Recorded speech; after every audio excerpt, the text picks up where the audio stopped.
In researching 180 years of women in journalism, what made this NYU professor and author do this? See if you can watch this interview without rolling your eyes at some of the absurdities female journalists of the past had to endure. Hi, it's Angie from HEC Books, where authors tell you what they were really thinking while writing their books. It'll enrage you. It'll engage you. Yes. Right. Stick around to find out what these brave journalists did in the face of adversity.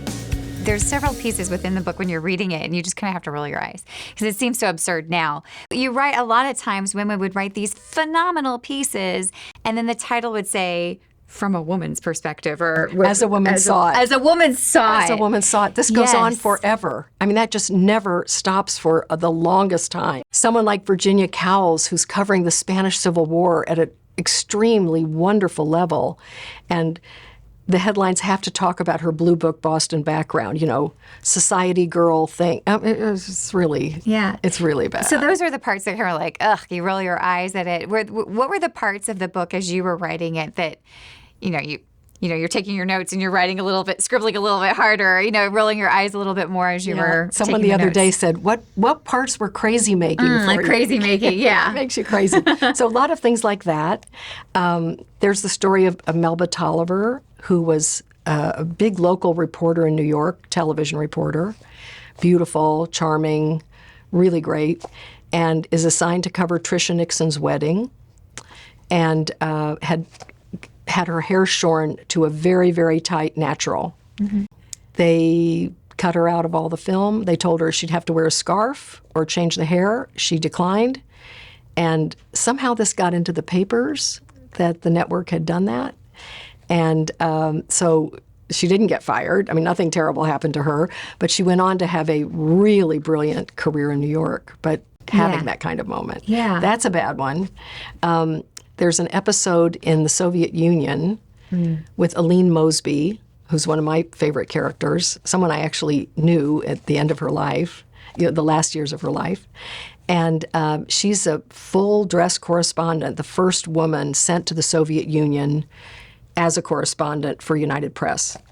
And she's at a cocktail party, and the editor of Izvestia, for some reason, we don't know the backstory, but for some reason, takes a napkin or his handkerchief, both stories are told, wipes off her eyeshadow and her lipstick, calls her a prostitutka, and tells her to get out of his sight. And she responds by opening her purse and reapplying her makeup. She's pretty good. And then something really terrible happens to her. So after this, and the connection is hard to think did not happen, but two young Soviets approach her to want to have lunch with her and talk to her about icons or things she's interested in. And this is very unusual in 1961. These things do not happen. Mm-hmm. But she goes back to the bureau and they discuss it. So she declines, thinking there's something really suspicious about this. Yeah. But they insist, and so she agrees, okay, if we go to a hotel for lunch, the Metropole, which in plain sight, what could possibly happen? So they go, and they keep encouraging her to have cognac. She was a little early in the day for cognac, but she agrees to have a glass of champagne just to be polite. And they're showing her some icons that they had brought for her to look at. I think that was the pretext. And so she turns her head to look, and when she turns back, she sees that her glass has got a little bit of an amber tint. But she takes a sip, and suddenly her head is spinning like a top. And she grabs her purse and, waddles out of the restaurant onto the sidewalk where a camera is waiting and two police officers. She collapses. They take her off to the drunk tank. And pictures of that appear the next day in Izvestia with a very, very based in truth but fake news story about her that kind of takes elements of truth but twists them in a really humiliating way.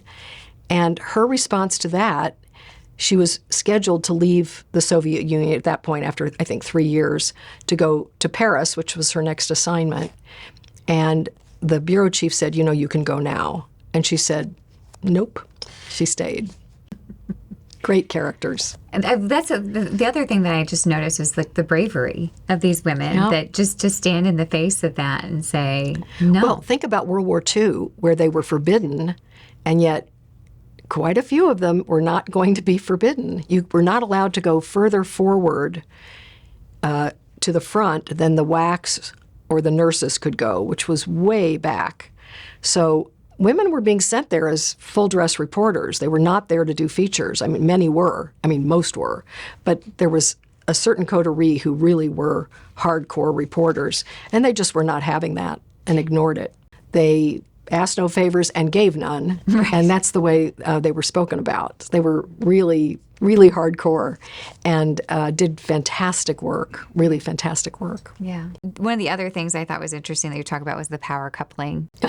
Right. Talk about crazy making. That's everybody's favorite in New York, I'll tell you that, because those are all New York characters. So these are couples in the early 1980s up to the middle 1980s, 4 couples of journalists, all of whose names you would have known at a certain point. I mean, they really were well-known journalists working for 2 different organizations. And one was at the New York Times, and the other was at the Washington Post or at U.S. News or somewhere else. When the husbands would get assigned to go abroad, the women would presume that they could work. And the answer from the Times was no, that you can't work for anyone else. You can't even work for a regional paper because it's too much power in one couple. A lot of excuses like this where their careers were basically being taken from them. In one case that's in the book, there's a big meeting, a second meeting, because the wife is quite aggrieved, seeing that her career is getting really stymied by her husband's assignment. And she says the meeting was so awful because he was saying, you want to write a book? We'll help you write a book. You want to do this? He says it was like, you want to do macrame? We'll get you some yarn. It just felt like there was nothing about her. It was all about placating the little lady. Yeah. Yeah. And it was always the husband, Yeah. And in some of first. those cases, as the years have proved, the women have done very, very well. Well, you mentioned broadcast earlier, and in Pauline Frederick is in, you talk about Yes, her. to see how forgotten she is. And she predates Barbara Walters by quite a bit. Yeah. I mean, maybe more than a decade. Yeah. And she was an enormous figure doing very serious work. She had started doing freelance for the Washington Star and developed a technique of interviewing the wives of diplomats. Like, they became really good sources for her. And so that was, a technique she developed. And it takes a long time. I mean, it takes a really long time. But she finally manages to get a network position, and they send her to the UN. And this is when the UN is new. The UN is news. The UN isn't, a side story. It's really a main story at that point because the hope is there that it's going to be something great.